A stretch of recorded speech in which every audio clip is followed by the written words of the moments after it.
and inside of this country. Baltimore is a horrible, horrible deathbed. It's a deathbed.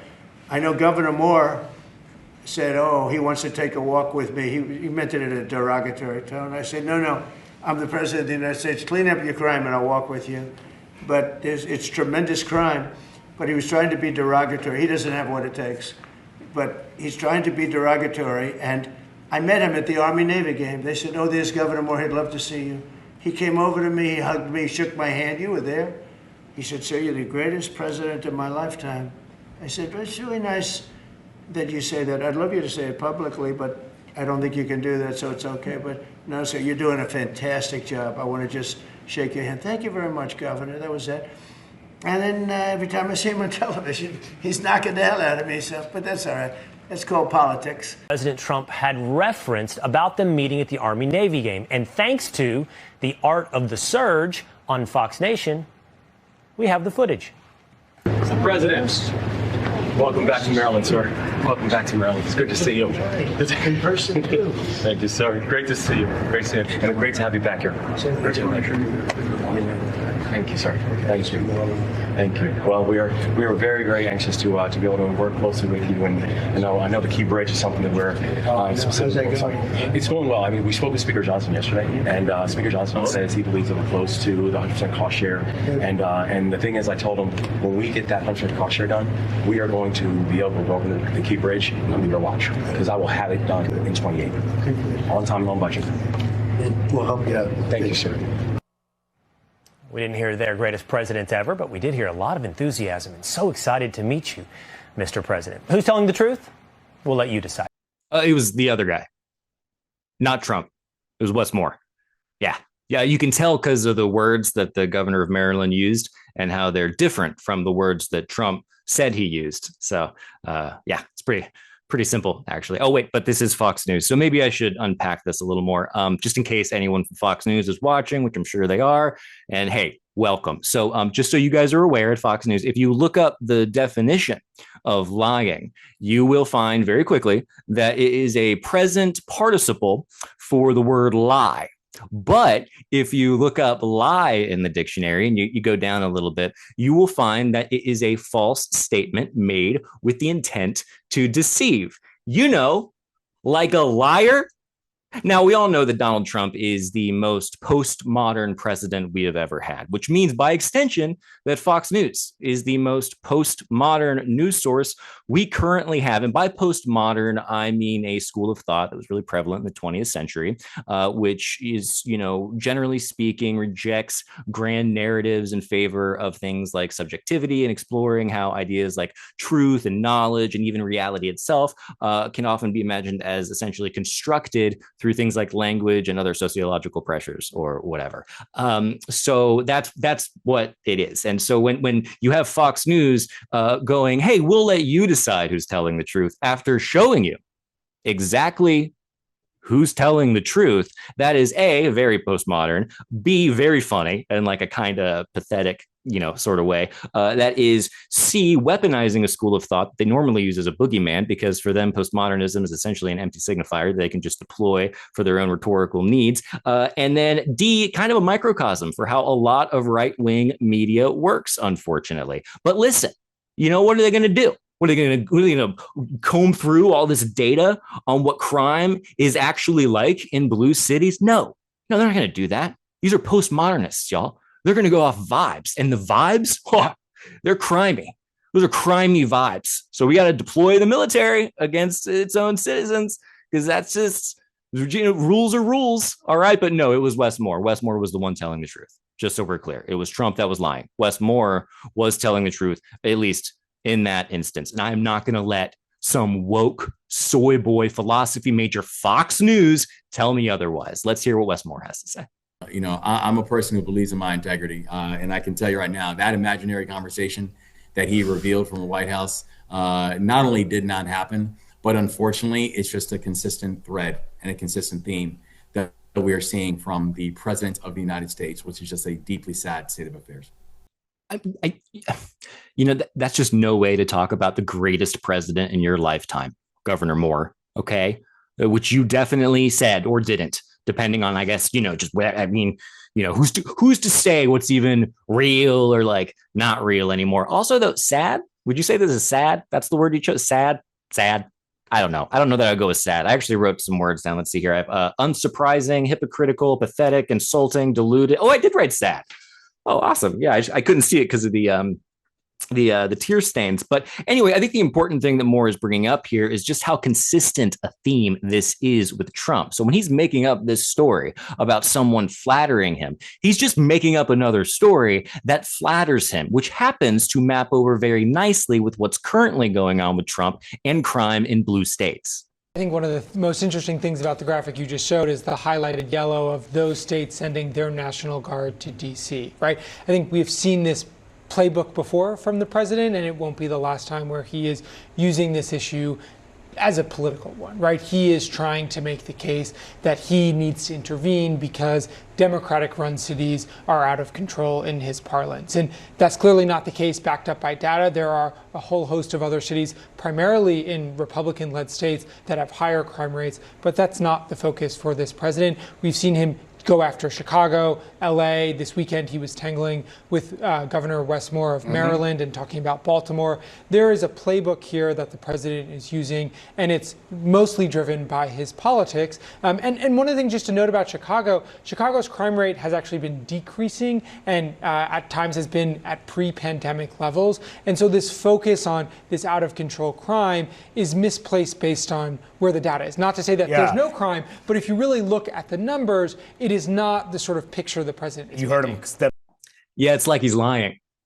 You could just say that, but I'll leave it up to you. Who's telling the truth? Oh, wait, this isn't Fox News. Yeah, he's lying. Also, why does everybody on CNN have to talk like it is their goal to make everything they have to say as boring and as obtuse as possible? Just talk like a human, and also he's lying. Now, I hate to Mark Ruffalo any feathers here, but I myself I'm kind of against crime. I know. It's like, oh, here goes another liberal. But I'm actually against crime, whether it's in blue cities or red cities.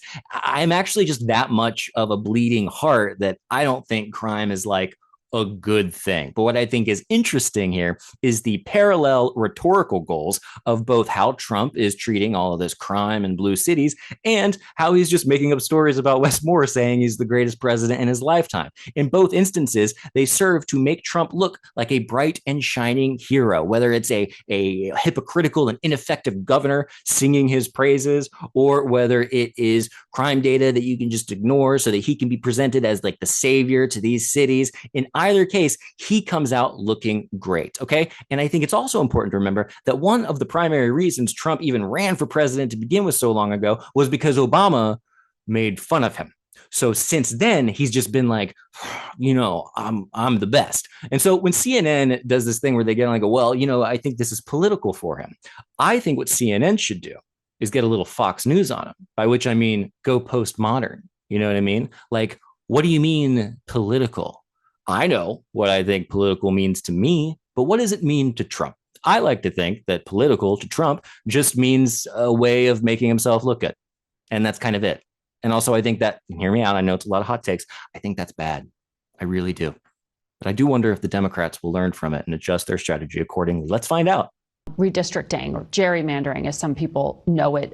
You've said you don't like talking about it, but all options are on the table when it comes to your state. There's only one seat here that is actually Republican, and it's a seat held by Representative Andy Harris. Are you considering trying to redraw lines in Maryland? Yeah, when I say all options are on the table, all options are on the table. Are you actively looking at it now? Yeah, because I think we have to. Yes, and I think we have to, because I think what's happened is this is what people hate about politics in the first place: the fact that the president of the United States, very similar to what he did in Georgia, where he called up a series of voter registrants and said, "I need you to find me more votes." We're watching the same thing now, where he's calling up legislatures around the country and saying, "I need you to find me more congressional districts." He's doing it. That may be different, but Democrats redistrict. You know this. Yeah. But Gavin Newsom's doing it right now. A few years ago in New York, we saw this. This can backfire. Do you really want to go down this road? I want to make sure that we have fair, lines and fair seats, where we don't have situations where politicians are choosing voters, but that voters actually have a chance to choose their elected officials. We need to be able to have fair maps. And we also need to make sure that if the President of the United States is putting his finger on the scale to try to manipulate elections because he knows that his policies cannot win in a ballot box, then it behooves each and every one of us to be able to keep all options on the table to ensure that the voters' voices can actually be heard and we can have maps. In that one district where they have a Republican representative, that they are actively being represented in Maryland? I think if you look at maps across the country, less than 10% of congressional seats are actually competitive by nature. Less than 10%. And so if you look at the average win margin in our state and so many states, the average win margin is upwards of 20 to 30%. So that means we already have so many gerrymandered areas that we have to be able to add a measure of fairness in the way that it's applied. And so, yes, all options need to be on the table in the state of Maryland.